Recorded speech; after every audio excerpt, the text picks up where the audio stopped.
Yeah, and we meant to ask, are you an adult educator, a program director, a test user or administrator, or is it all of the above? Cool. Great. And do you use tests that are sunsetting this year?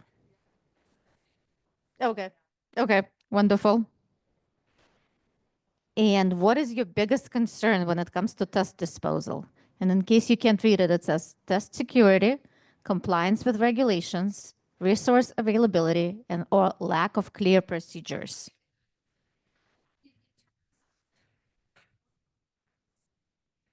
Um, I mean, in terms of the best literacy, at least for our funding, we have to keep records for 7 years.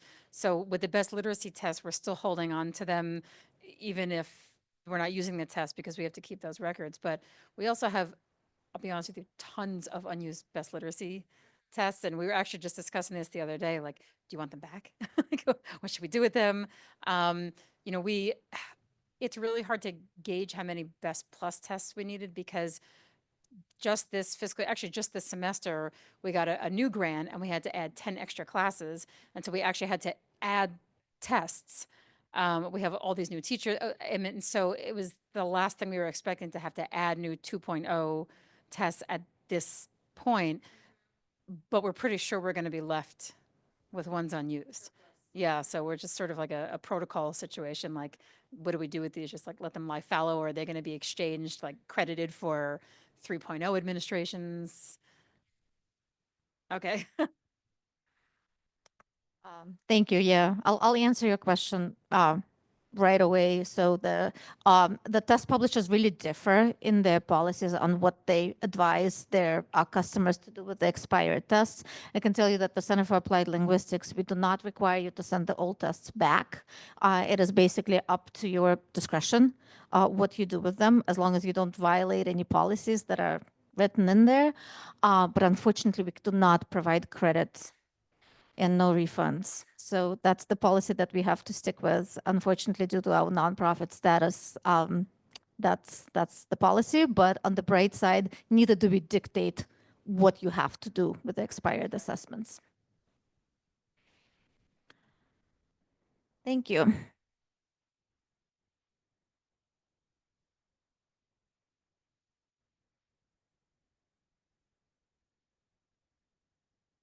All right, so the purpose of today's presentation is to equip adult ESL educators and test users with the knowledge and tools necessary to implement industry gold standards for the proper handling of expired or obsolete assessments, ensure ethical and responsible assessment practices.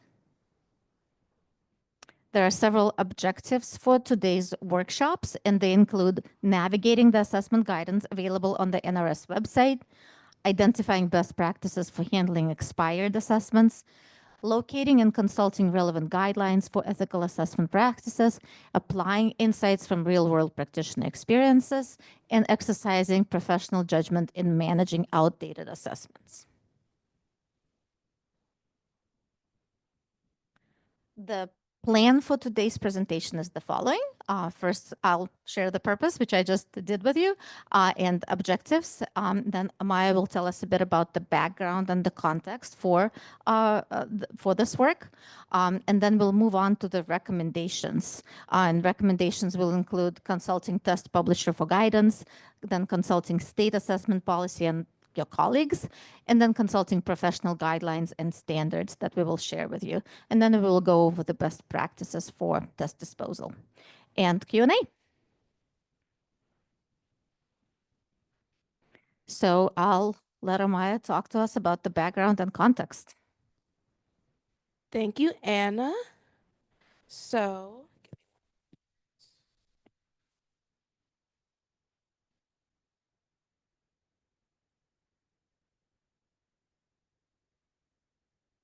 okay. So let's get started. First, we're going to discuss the broader context of adult ESL education. So, job and educational opportunities. Oh, sorry. Job and educational opportunities are requiring increasingly higher standards for things like communication, problem solving, and critical thinking. And this represents unique challenges for adult ELLs or English language learners. And this is why adult education programs play a crucial role in helping them develop these skills, but they must still meet the increased rigor requirements in assessment, accountability, and instruction. Now we're going to take a look at how policies have evolved over the years to support this. Starting in 2014, key policies since then have been passed and has shaped ELL instruction. The Workforce Innovation and Opportunity Act was meant to emphasize career and academic readiness. Moving into 2016, the English language proficiency standards for adult education were introduced. And moving on to 2017, the National Reporting System, or NRS, their EFLs, English Functioning Levels, were introduced in 2017, which defined 6 levels assessing interpretive, productive, and interactive skills. And these are aligned with the new NRS standards. Programs who are receiving federal funding must show measurable skill gains, or MSG, using NRS-approved assessments to receive federal funding. And these frameworks are used to ensure instructional assessments align with real-world demands. Given policy shifts in the 2020s, test publishers like TCALL had to develop assignments aligned with the new NRS EFLs. Let's take a look at how the NRS accountability system supports these changes. The National Reporting System, or the NRS, is a federally mandated accountability system used to track learner progress and program effectiveness. Under WIOA, the NRS EFLs are used to measure skill gains on NRS-approved assessments, and these have been designed and tested specifically for the use of adult learners. Only a handful of assessments receive approval. Only a handful of assessments receive approval for this process. Best assessments were developed by TCALL and has been approved since the 80s. Let's take a brief look at BEST's history. BEST has been used to measure English proficiency over a long period of time and has evolved considerably. The original basic English skills test was introduced in the 80s, then branched into BEST Plus in 2003 for an assessment of listening and speaking, and then into BEST Literacy, an assessment of reading and writing in 2006. Both were then redeveloped in 2016. In 2023, BEST Plus 3.0 and BEST Literacy 2.0 were introduced, designed with the new NRS EFLs with cutting-edge assessment technology, and they currently play a key role in assessment accountability. Now let's look at the BEST family and their expiration periods.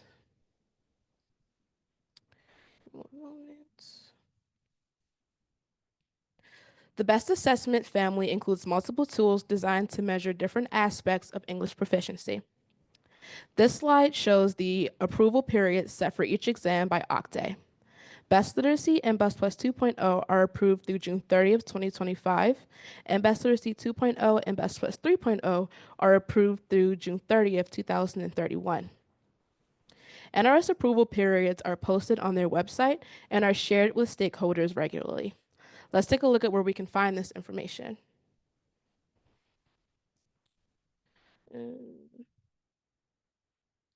Assessments must be approved by OCTAE for use in NRS reporting. The latest period extends BEST Literacy 2.0 and BEST Plus 3.0 through July 13th, 2030, while earlier versions are approved through June 30th, 2025. Knowing these approval periods is critical for compliance and ensuring programs use valid and up-to-date assessments. Next, we're going to talk about our first recommendation, which is consulting your test publisher. Consulting your test publisher is an integral part of determining how you want to get rid of your tests. Things like proprietary policies, security measures, recycling and destruction, test type considerations are all put into thought when determining how to dispose of your tests. And the test specifications are a big part of what determines how you're going to get rid of these tests. Some test publishers use their own user guidance to determine how to get rid of the test, and others use it to your professional discretion on how you would like to dispose of tests. And now we're going to look at TCALL's test disposal policy. After June 30th, 2025, the Center for Applied Linguistics, or CALL, will not be offering support or test administrator training for tests and will not be making them available for purchase. We acknowledge that some circumstances may warrant the use of expired materials, and buyers are permitted to make this determination based on their specific needs. Test materials, expired or not, may not be reproduced by the buyer in any way.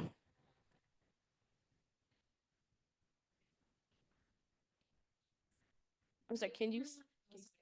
I mean, sometimes it happens. Like, for example, we have a lot of students that walk into classes and after they start, and for our ESOL classes, we take students in on a rolling basis for the first month of classes. And, it's just the teacher, because we're in the branch library, so like I'm not on site at every single class. The teacher is there.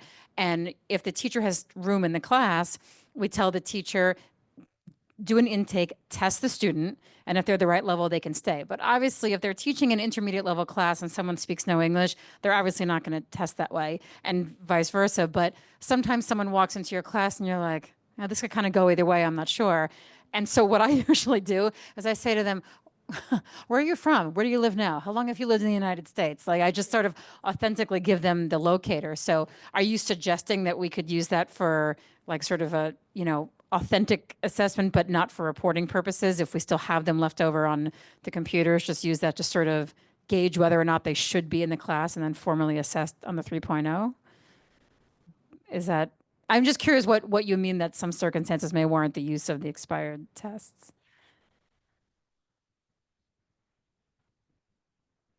I would say that's definitely an acceptable use of expired assessment if you want to informally use it for class placement. That sounds absolutely appropriate to me. It's just that they cannot be used for NRS accountability purposes. It's not like they have gone bad. Exactly. As long as you're aware that they're aligned to the old NRS standards and the scores cannot be used for that particular purpose, you can absolutely use them for informal purposes. Yes. Mm-hmm. Yeah. But have teachers who have not been using it as long and don't know half the questions in their head anyway. So Right. having something there to just help, give them even like half the test to say, all right, you can stay in the class and we'll formally test you afterwards. It could be useful. Yeah. Yeah. Exactly. Yep. All right, now I'm going to pass things over to Olga to discuss her second recommendation.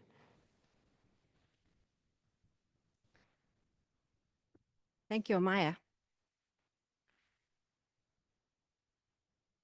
So when I received, I'm going to talk about the test assessment policy or our Texas AL test guide from Texas Workforce Commission. So as an adult ed, we are under Texas Workforce Commission here in Texas. So they place their recommendation in the testing guide.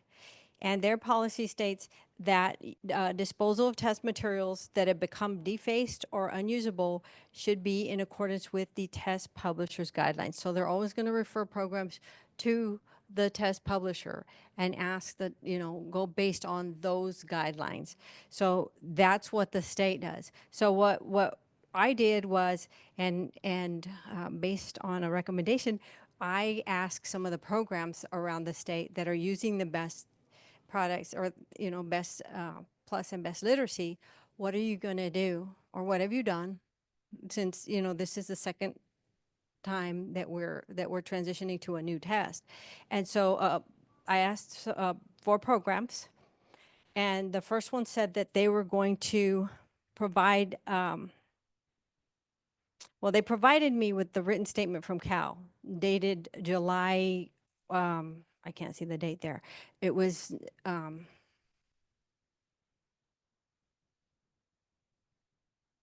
2016. So they had received a statement back in 2016 about test disposal from Cal. So they're still basing it on that. So the program, they'll use this guidance for this cycle unless they're otherwise directed from Cal. So you already have the statement that you presented earlier about that. So what they had is, I'm going to read the written instructions that they received, because the individual provided the written instructions that they received in 2016 and they still had them, and they're going to go based on that. And it says it says on July 1, 2016, programs and test administrators using Best Plus for NRS purposes will need to destroy all original Best Plus examinee test booklets and picture cue books. But this was when it was on paper, right? And so forms A, B, and C, and the Black Administrator Practice CD. So they need to destroy that too. Then it says practice the all read Best Plus test CDs and the original Best Plus USBs should be destroyed as soon as program year 2015 NRS reporting has been completed. So that's what they received.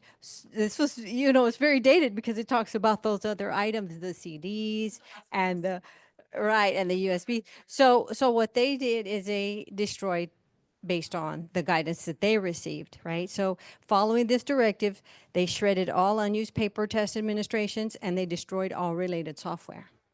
So in general, when a test sunset, it seems that all publishers, not just CAL, require that old paper administrations be shredded. So unless they're otherwise instructed, they're going to be shredding and destroying any remaining Best Plus 2.0 paper tests and USBs on July 1, 2025. So that is the program 1.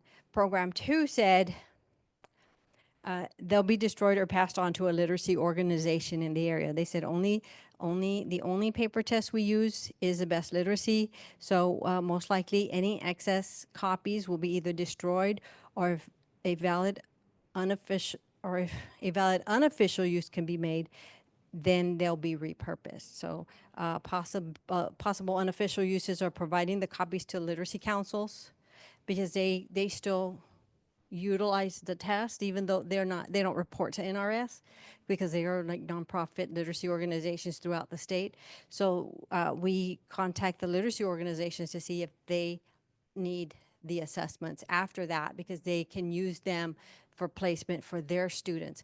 And what we do as TCALL, as a training for the state, we provide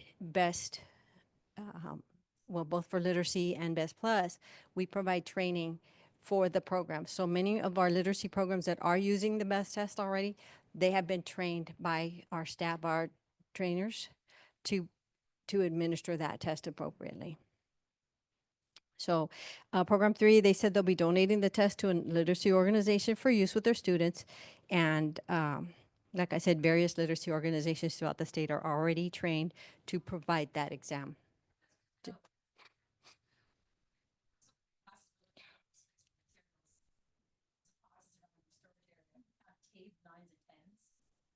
Gave them to the AV programs that are within Queens Public Library, just use them for practice activities. There were hundreds of them. For some reason, nobody threw out afterwards, so. Okay, thank you. So you've used them in other areas as practice. Okay. Program 4, they said they did not have a plan at present. So what I do is I will provide them with guidance or with the information that you provided today on the slide in terms of what they might do with those tests, either donate them to a literacy organization or destroy them. And then the other thing that I wanted to share really quickly, and then I'll be done, is that we just had a program that is transitioning out already. They're moving to the next test. And they have some, I think it was, they have some tests still available. So what they did is they contacted us and said, do you have any other programs that are going to need these to finish out the year throughout the state? Then we will provide these to anybody in the state that needs them to finish out their year so they don't have to reorder more of something that's already going to expire. So right now we are communicating with individuals throughout the state to see if they need them, and then we'll provide them to them so they can finish out their year. Okay. Here. Hold on. We have tons of laptops that have Best Plus on them because we use them for registrations and for post testing and whatnot. So obviously, like, if I'm running low, I can just ask my boss, hey, can you give me 20 tests? But can I only do that because it's within our program, or can I call somebody in a different organization and just give them the transfer key and do that?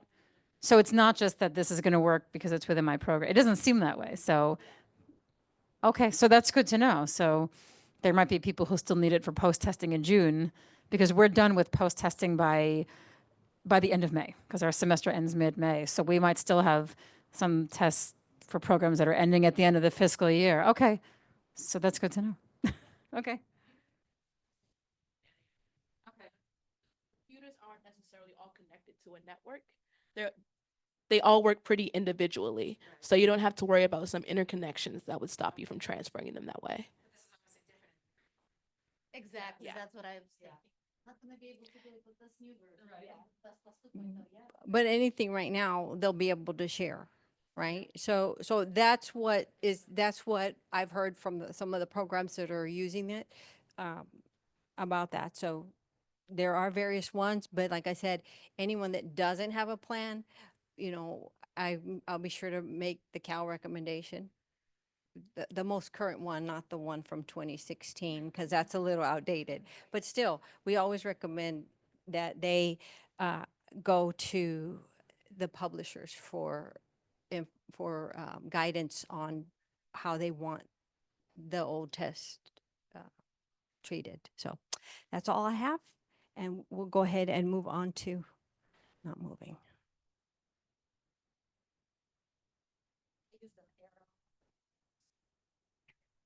Recommendation number 3. Thank you.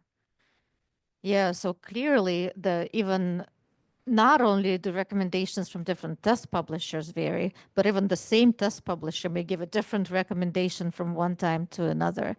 And, there's staff turnover, there are different policies. I don't really know what went on at the Center for Applied Linguistics in 2016. All I can tell you is that we have come up with this policy. I didn't do it on my own. We talked as an organization. That's what we have decided that at this time, that's what that's the proper advice to give to the programs at this time. I think what we are going to do is post it on the website so that it's widely available, so that folks know that this is what our current recommendation is.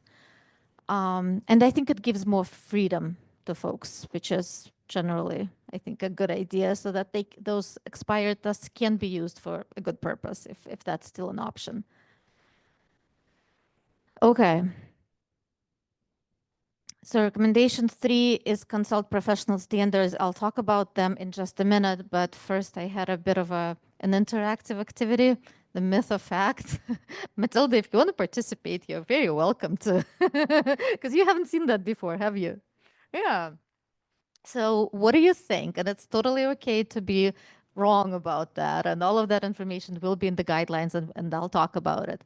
What do you think? Standardized assessments should only be used for accountability purposes. Is that a myth or a fact?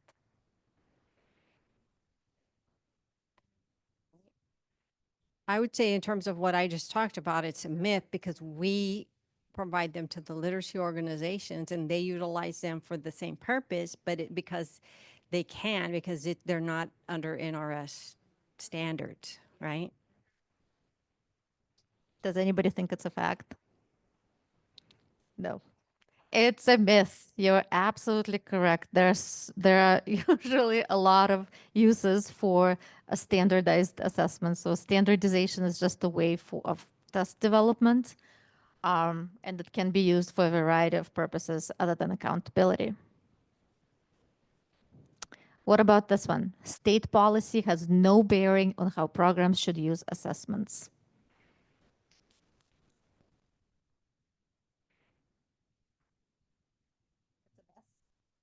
Myth? Matilda? Maybe a fact? Amaya? All right. It's a myth. It is, of course, a myth. Yep. And then the last one. This one is trickier. The launch of a revised test makes the prior test version obsolete.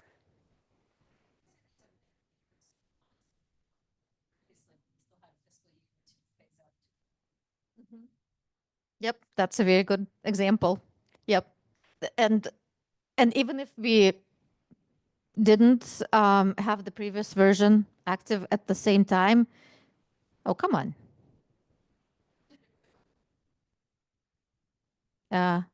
Thank you. Yeah, it would still be a myth. Just because the new version is released does not make the prior one obsolete. And generally speaking, what makes a test obsolete is a set of factors. And just because the new version is released does not make the previous version obsolete. You got it all right. Yay. All right. So in terms of the what standards you should consult when you're thinking about what to do with the expired assessment. So as Olga was saying, the first thing to do is to consult the test publisher, whether it's CAL, CASAS, or DRC, whoever it may be, because they may require for you to send them back. They may require for you to destroy them, as apparently CAL used to do, or they may leave it up to your professional discretion. But point being, please do make sure to consult with the test publisher as to what their specific policy is. After that, and after consulting state assessment policy and your colleagues, there are guidelines for you out there.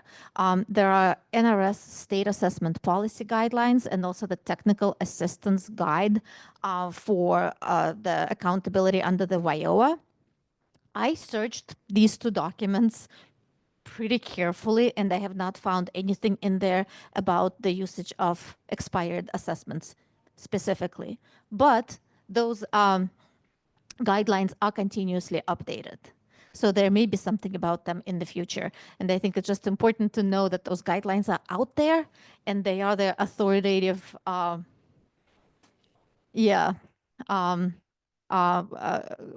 basically the source that you should consult when using assessments for accountability purposes.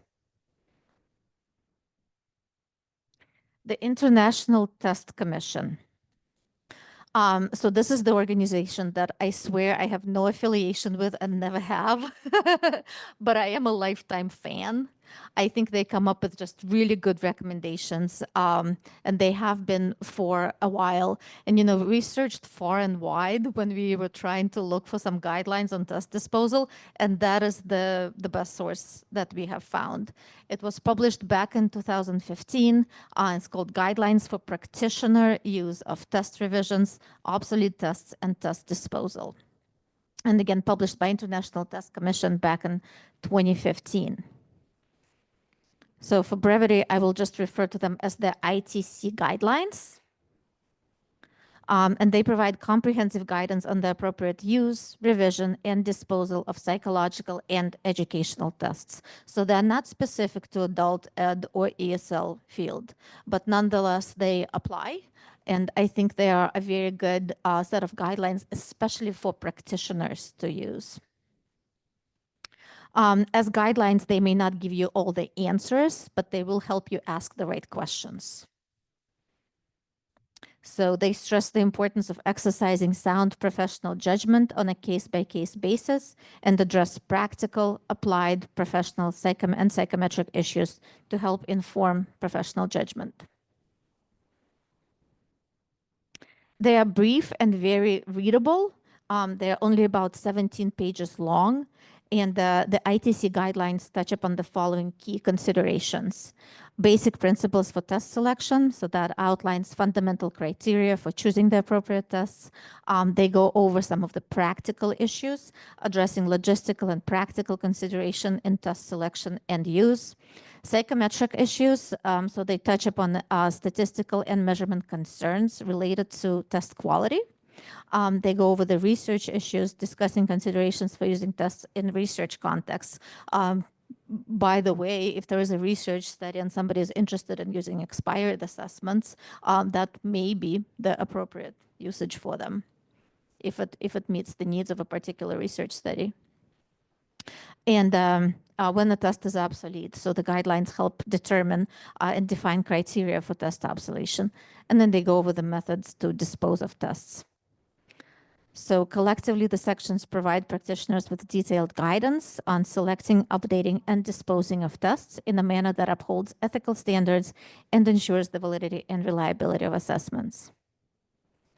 There are several guidelines that I wanted to highlight. And like I said, the document itself is pretty thin, so I would encourage you to use the QR code and download it for your use.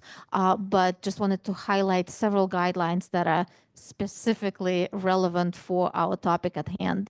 So test developers and users have a reciprocal relationship. I think that's an important note. So as practitioners, you use the test, and as test developers, publishers develop and implement them. But it's a two-way street. We hear what practitioners are looking for, and we try to meet their needs. Of course, there's also Octave standing above all of us, and determining when the test needs to be updated, what tests are being approved, etc. But there is a two-way or even three-way, including ACTA, communication there. So I think that's important to note. Practitioners should review external policies that may govern test use. So some policies may mandate the use of a revised measure. And practitioners may not be allowed to select the test to be used, and instead may be required to use a specific test consistent with laws, public or private policy, or other external requirements. So in our case, this is the case with the NRS requirements. 3.2 is that practitioners should not copy test materials. So that is the rule that I think applicable in every testing situation that I have seen, even though they may be appropriate usage for the tests, such as for informal placements, for research studies, et cetera, they should not be copied ever for any purpose. Practitioners should be able to justify when a test becomes obsolete. And like we mentioned before, the revision of a new version in and of itself is not enough reason to determine the test as obsolete. Practitioners shall not dispose of tests prematurely. So when I saw that, I was like, I don't know if I realized that before, that's a recommended guideline. So practitioners and agencies engaged in using a test shall retain the test, its manual and protocols, and other supporting materials at least until a subsequent version of the test is obtained and fully adopted in practice. Practitioners recognize future needs and requirements may call for the availability of the older version for some years. Examples include the need to refer to the test materials when engaged in scholarship, as well as addressing challenges to the accuracy of test data, the need to verify its administration and scoring, together with its use for forensic purposes.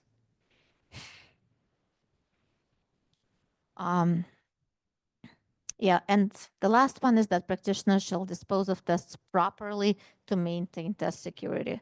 So if you do decide to destroy them, they should be shred if it's a paper version, or destroyed in other final way if it's an electronic test.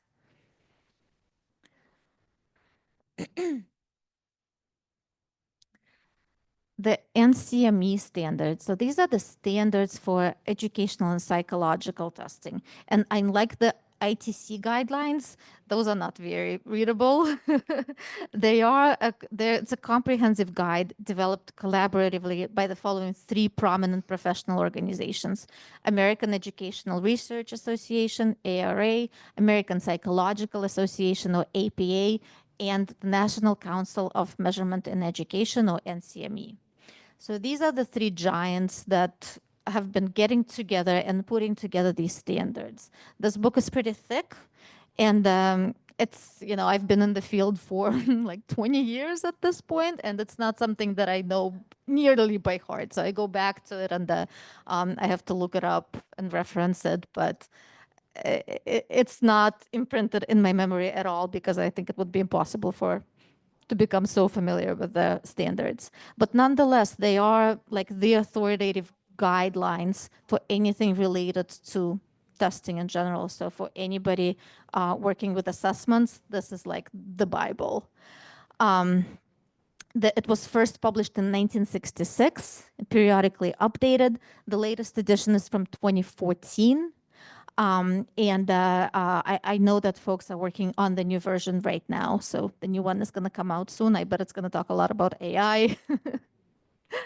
So we'll see what they say. They have made the NCME standards available free of charge and electronically. So this QR code will take you to the PDF version of it. So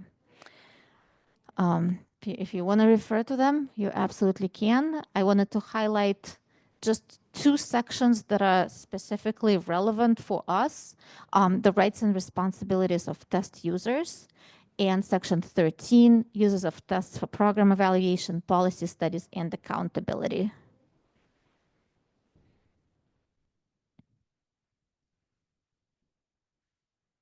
Just wanted to highlight a few more sections from the standards.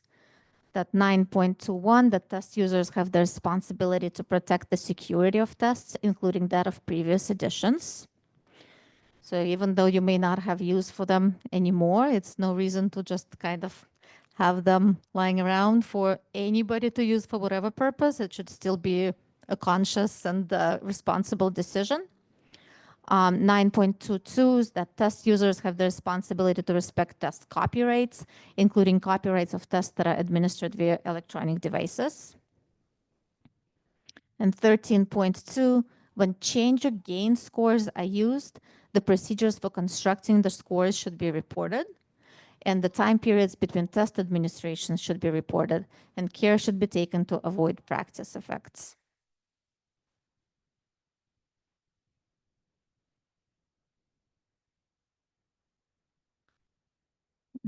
More examples here.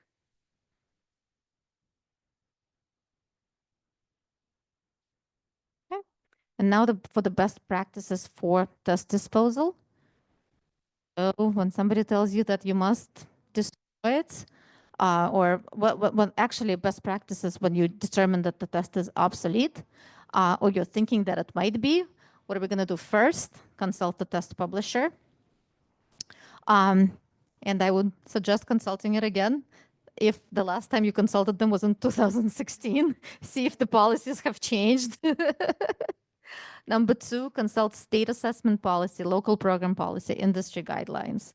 So find your Olga in your state and ask them, what is it that the state of X, Y, and Z does in this case?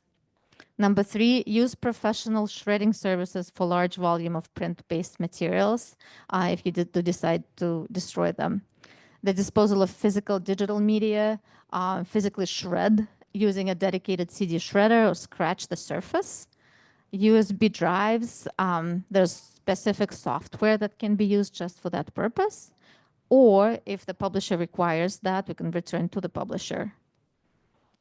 The downloaded applications must be removed by uninstalling the software. Again, there are special tools for that. Associated files and cached data must be deleted. And then the licensing agreements also that come with that software should be just referenced. Make sure that some digital assessments require deactivating licenses before deletion. And 5, last but not least, keep a record of disposal. When it was disposed, by whom, and what rationale was used, just for documentation purposes, so somebody down the line will know what has been done and why. I have a few more myth facts. So what do you think? Selling, sharing, or reusing old test materials to unqualified individuals is an ethical violation. Is this myth or fact? I think that's a fact too. Do we have a consensus?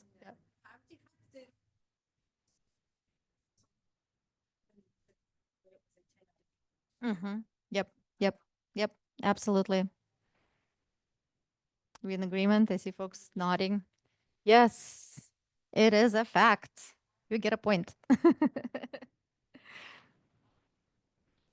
Second one, test administrators can make copies of expired assessment materials if they are to be used solely for instructional purposes.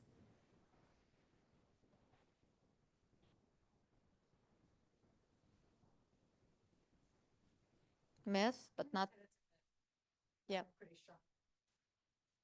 Yep. Yep, that's exactly right.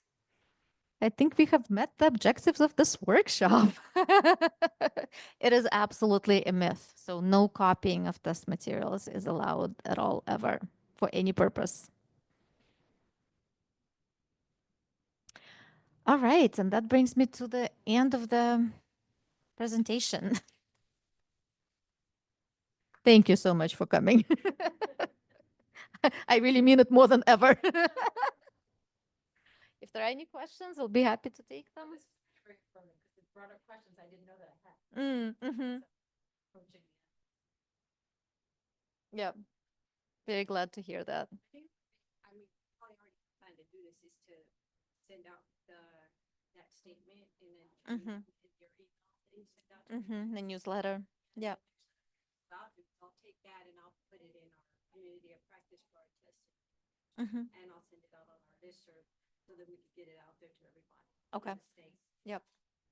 Yep. Definitely a good point. We will do that. Mm-hmm. Sure.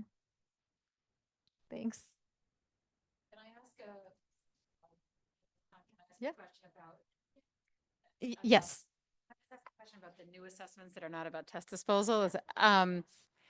So we haven't heard much about the Best Literacy 2.0. Is that just, I mean, is there a training that's going to be released? Because right now, I did the 3.0 training a while ago, but I have all my teachers going through it now. But we are still planning to use the Best Literacy potentially. So, but we haven't heard anything about a training for it. So. So unlike for Best Plus 3.0, Best Literacy 2.0 does not require extensive training. So all that we require as the test publishers that you acquire the test manual and review it, although we can't enforce you reviewing it, but we assume that you would. That's all that's really needed. It costs $44. It's available on our website. However, there's also an online course available. It's asynchronous self-paced, self-access course on Moodle that basically has the same information as you can find in the manual, but there are quizzes, there are instructional videos, and there are calibration sets. And I especially like the calibration sets because they're invaluable for really boosting the test administrator's confidence that they're using the rubric appropriately, that they are scoring it consistently and reliably. So it's a very highly recommended but not mandated training resource that we have made available for BestLit 2.0. Yes. Mm-hmm. Yep, you just sign up for it on the Cal website and yep. It costs $50, yes.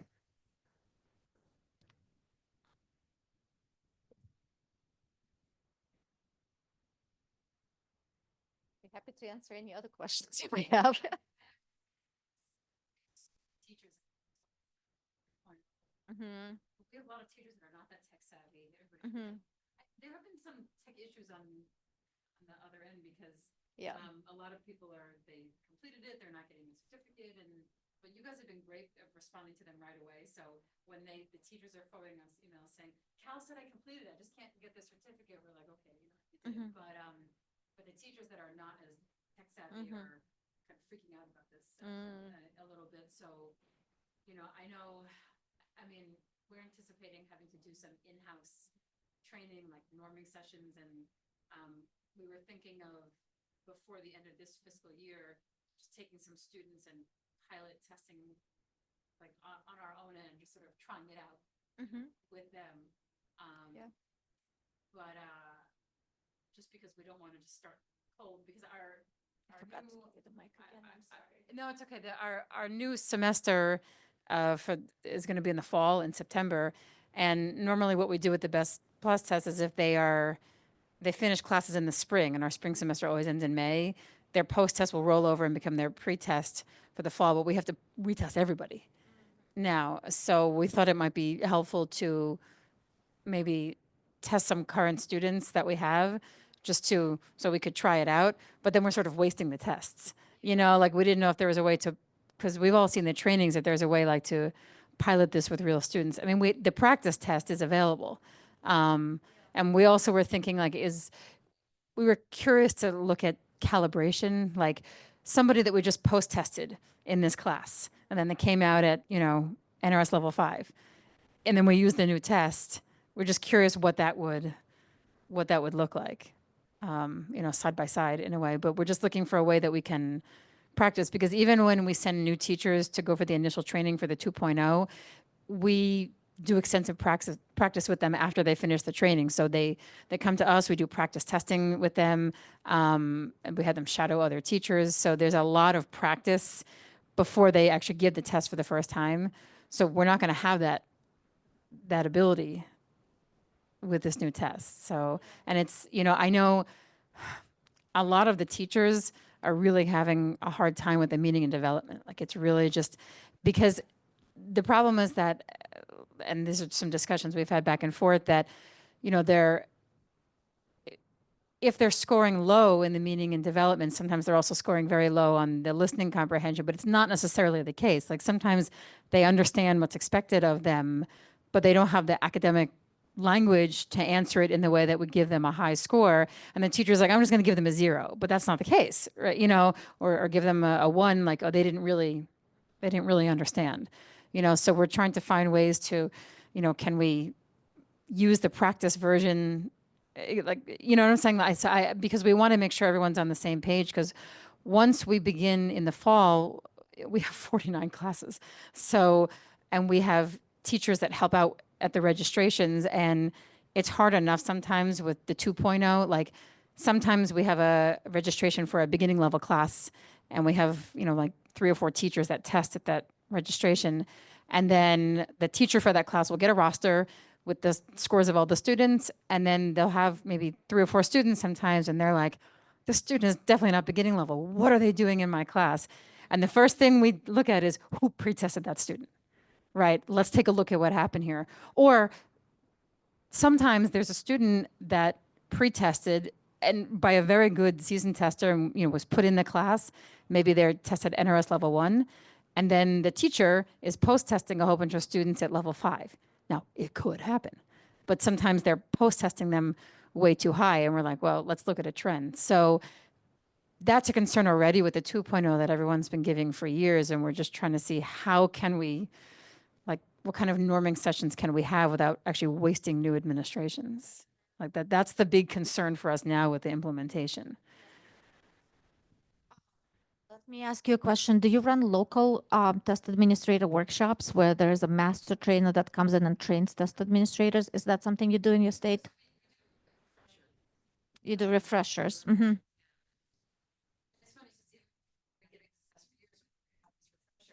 Mm-hmm.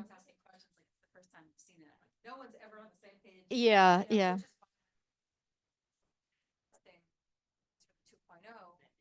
There's a range, like a spectrum of a correct, like a passing score. Yeah, because it's not going to be exact, and it's a very subjective test.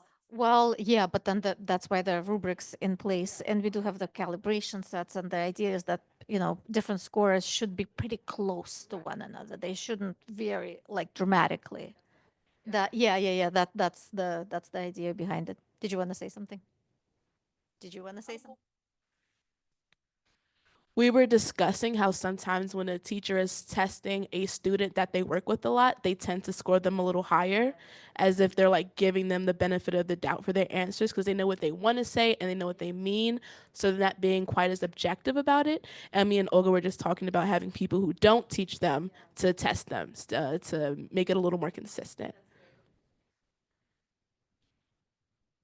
Yeah, because I think folks, especially folks who are used to working with English language learners, they kind of fill in the gaps. And especially once you know the person, you fill it in even faster.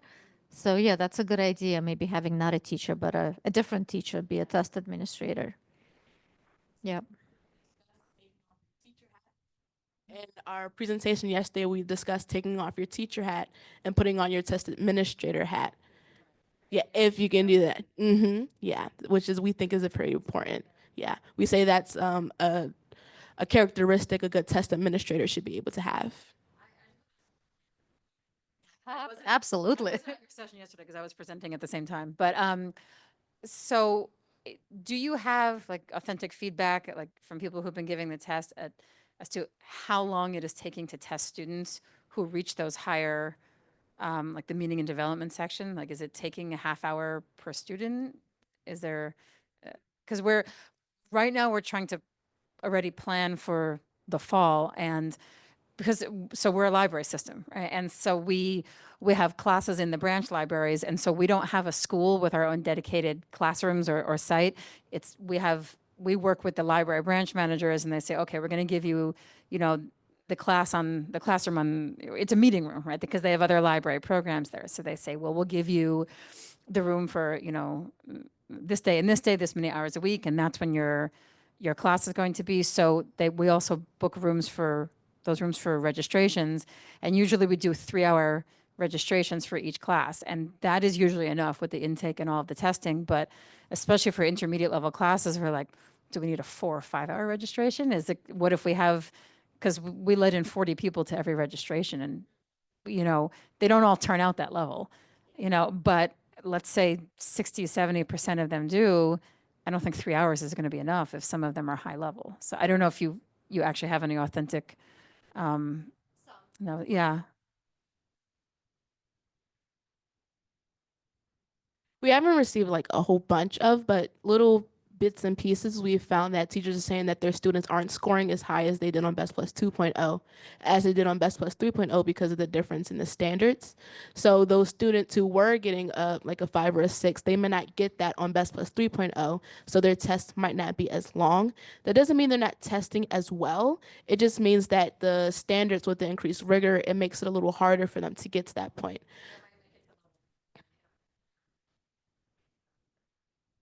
Yeah, that's totally possible. We also field tested Best Plus 3.0 and made sure that there were some higher proficiency students who would get to that level, but 30 minutes is the tops that we observed in the field tests at least.